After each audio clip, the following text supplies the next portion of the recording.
auteur du best-seller « Le petit manuel d'histoire du Québec » et du Dictionnaire de la langue québécoise, il abandonne son poste d'enseignant à l'Université Concordia en 1975 pour s'installer sur une terre en Abitibi et y fonder une famille avec sa blonde Francine.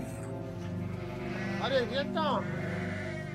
Il y a des gens qui disent « Léon, tu étais complètement fou de lâcher ta job à Concordia. Tu avais un gros salaire, tu t'en allais bien, tu avais des étudiants à profusion, tu étais une vedette. » Et pour moi, c'était la prison. Un homme libre ne vit pas ça. Je rejette ça. Mon père était en grand besoin, premièrement, de travail manuel. Donc, il n'était pas venu en Abitibi pour nécessairement se retrouver dans de la paperasse ou des livres ou tout ça. Il est demeuré un homme très intellectuel, très conscient. Il lit toujours son journal et ça, il n'y a pas décroché. Mais il s'était vraiment retrouvé en Abitibi pour le travail manuel, la vie près de la terre, les vraies affaires, les vraies valeurs.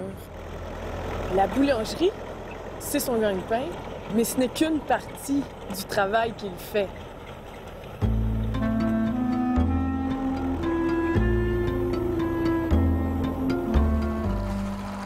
Assumer son autonomie, être le plus libre possible de toute dépendance. Ça, là, c'est primordial.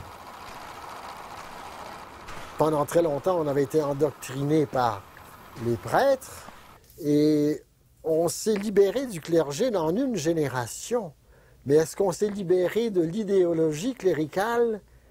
Il y a eu, d'après moi, un glissement qui s'est fait. On a dit, OK, l'Église, c'est plus ça, mais c'est l'État qui devient l'autorité. Et justement, on a développé cette très grande dépendance vis-à-vis de l'État. Puis aujourd'hui, on en est à des situations catastrophiques, que ce soit dans le domaine de la santé, dans le domaine de l'éducation. C'est quoi? Sans parler des accouchements, des pauvres femmes qu'on rend irresponsables. Non, non, vous connaissez rien à ça. Fiez-vous pas à votre corps. Votre corps, non, c'est une machine défectueuse. Vous n'avez aucun réflexe qu'il faut.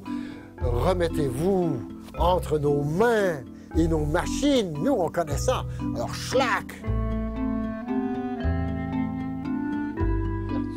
Moi, je suis née en 81. Mes sœurs ont suivi quelques années plus tard. Et puis, déjà, à l'époque, il n'était pas chaud à l'idée de nous envoyer à l'école. C'était pas... disons qu'ils étaient désillusionnés du système public scolaire, définitivement. Donc, ils n'envisageaient pas particulièrement le moment où je rentrerais à l'école. Cependant, moi, jeune demoiselle des campagnes que j'étais, intéressée à tout connaître et à découvrir des gens et tout, je voulais absolument aller à l'école, prendre l'autobus et tout ça, ça m'intéressait fort.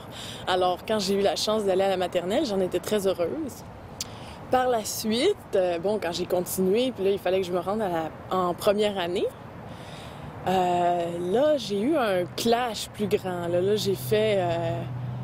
OK, je comprends pas trop le système d'être obligé de suivre un programme, de faire des choses selon un professeur qui, lui, décide de tout ce qu'on va faire. Moi, j'avais une très grande liberté.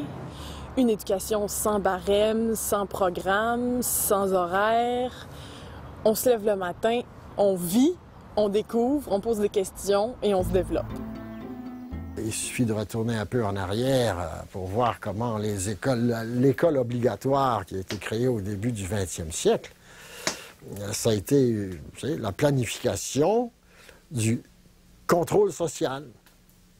Contrôler la population, c'est d'abord réduire le rôle de la famille et pour éventuellement faire éclater la famille au complet, pour avoir, des enfants divorcés de leurs parents, regroupés dans des écoles contrôlées par l'État. Ça s'est fait systématiquement. Jamais je n'ai exigé que mes filles exécutent quelque corvée que ce soit. Un enfant qui doit faire une tâche pour apprendre à travailler n'apprend rien de plus que l'obéissance. Qu'est-ce qu'un enfant apprend à laver la vaisselle quand en fait elle veut être dehors, à courir, jouer, s'amuser? Elle apprend la frustration. Et la frustration, quoi de plus aliénant?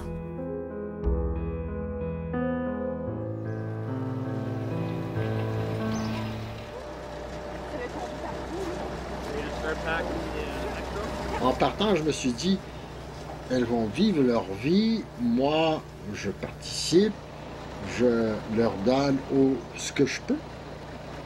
J'ai jamais projeté rien pour elles. J'ai jamais pensé, oh, Dea, tu ferais ceci, oh, Cassandre, gna, gna, gna. Jamais, jamais, et je ne leur en ai jamais parlé. J'ai toujours refusé d'abord de les féliciter tout le temps. Oh, t'es belle, t'es fine. Ça, je ne le faisais jamais. Il y en a qui me le reprochent. Oui, écoute, tu nous as jamais dit que... C'est des pièges, ça. On boostait le monde. Pas plus que je les ai dénigrés. Je n'aurais pas dit, hey, toi, t'es pas bonne. Non, non, non, non. Vous faites des affaires, vous faites vos épreuves, vous tentez des affaires. C'est parfait. Il y a chez ces animaux-là une sagesse, une intelligence qui nous dépasse. Et cette intelligence, j'essaie de la découvrir, la laisser naître en moi, cette intelligence, cet équilibre. Si j'ai pu participer à une certaine émancipation, à certains points de vue, oui, très bien. Mais mon rôle à moi demeure complètement insignifiant.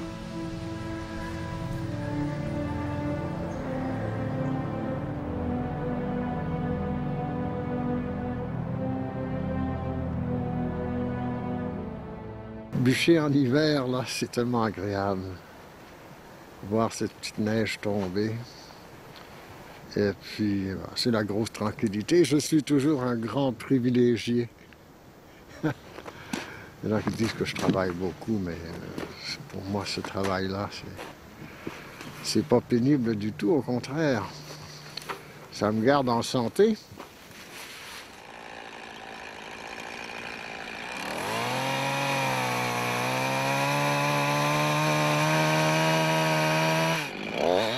Des fois que je débarque un arbre, je me dis, ben oui, puis moi, ça va être à mon tour à un moment donné de débarquer. C'est le cycle naturel. Oui, puis ça, je vis très bien avec ça.